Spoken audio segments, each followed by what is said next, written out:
मेरे सारे आत्मिक बंधुजनों को ओम शांति, गुड मॉर्निंग और सुप्रभात। आज मैं आपको सफलता हासिल करने का राज सुनाने आया हूँ। आप हर कार्य में सदा सफल होना चाहते हैं। सफलता को कैसे प्राप्त करें? जीवन में सफलता को अपनाना है तो हमें क्या करना है? तो चलिए आज इस विषय पर थोड़ा बहुत विचार विमर्श करते हैं।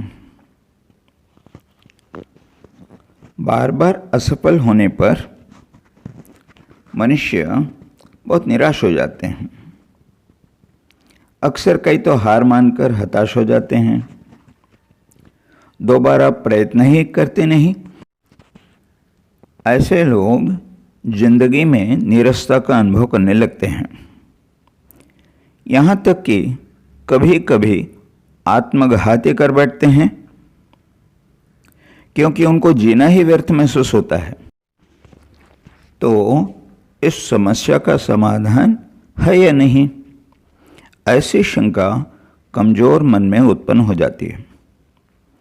असफलता भी मनुष्य की जिंदगी में पहाड़ जैसे लगता है, जिससे पार पाना बड़ा कठिन लगने लगता है, असंभव सा दिखता है।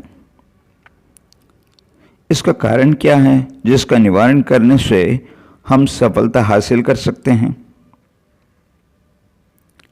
असफल क्यों होते हैं, इसका कारण जानने के लिए सबसे पहले थोड़ा आध्यात्मिक ज्ञान को, ईश्वरीय नियमों को, कुदरत की विधि को जानने की आवश्यकता है।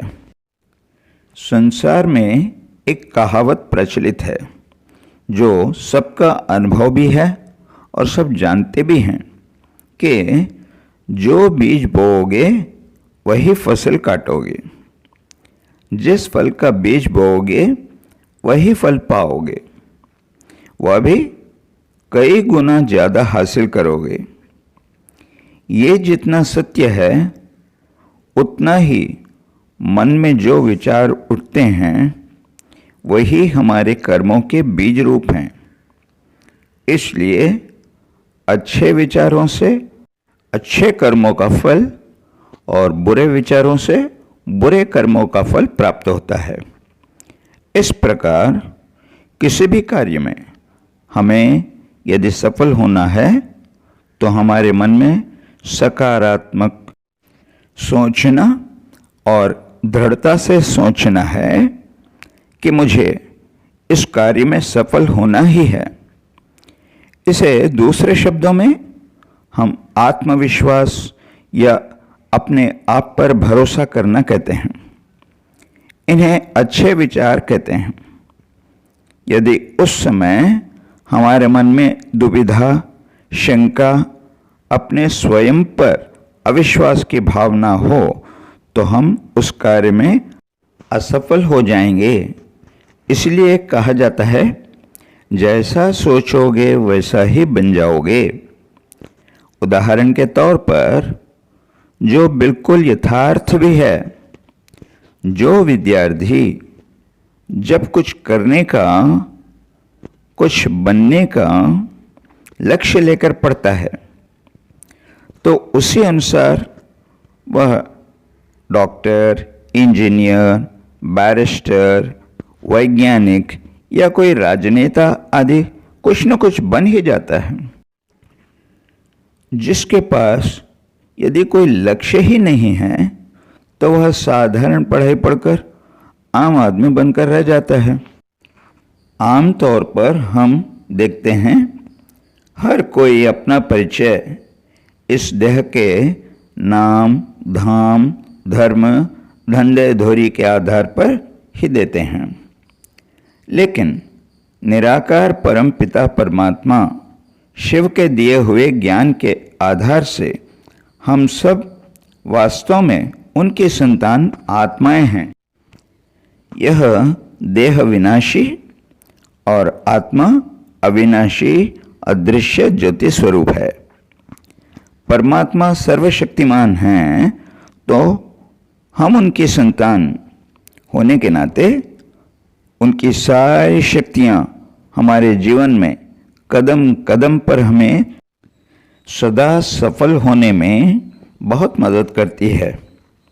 जैसे समाज में किसी बड़े आसामी को जो सम्मान प्राप्त होता है, उतना ही आदर सत्कार उनके परिवार के हर सदस्य को दिया जाता है। पिता के पद के प्रभाव से बच्चों की हर इच्छा सहज ही पूरी हो जाती है। तो फिर हम सब उस ईश्वर के बच्चे हैं, तो क्या हम असफल हो सकते हैं? इसके लिए जरूरत केवल स्वयं को देह नहीं, बल्कि देह में विराजमान एक चैतन्य शक्ति आत्मा समझकर हर कार्य करना आवश्यक है। गीता में भगवान वाच है, सफलता आप आत्माओं का जन्म सिद्ध अधिकार है। तो फिर कोई असफल क्यों होता है? ये सोचने की बात है ना।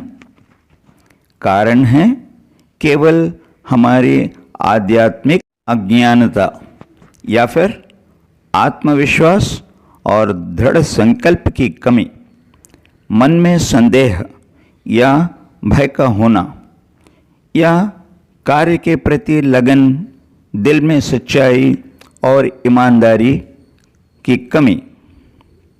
सबसे बड़ा कारण है आलस्य, अलबेलापन, मेहनत से कार्य नहीं करने की हमारी आदत।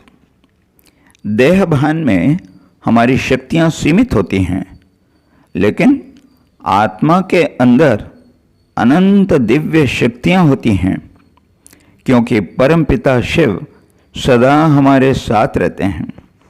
वास्तव में हम सफलता स्वरूप हैं।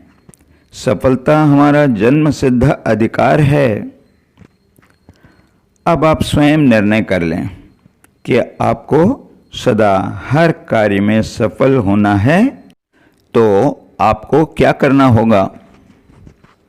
इसके लिए सदा मनसा वाचा कर्मणा एकनिष्ठ होना अत्यंत आवश्यक है। तो एकनिष्ठ होने के लिए आपको परमात्मा द्वारा सिखाए गए राजयोग मेडिटेशन का अभ्यास करना होगा, जिसकी विधि, जिसके बारे में ज्ञान आपको केवल ब्रह्मा कुमारी ईश्वरीय विश्वविद्यालय के किसी भी सेवा केंद्र से प्राप्त करना होगा। आशा करता हूँ कि आपको ये वीडियो ज़रूर पसंद आया होगा, तो आप ज़रूर कमेंट करेंगे और मेरे इस चैनल को आप सब्सक्राइब करेंगे, लाइक करेंगे और अपने बंधु मित्रों के साथ शेयर करेंगे, ताकि आपके कारण उनका भी भला हो। ओम शांति। सर्वे जना सुखिनो भवन्तु।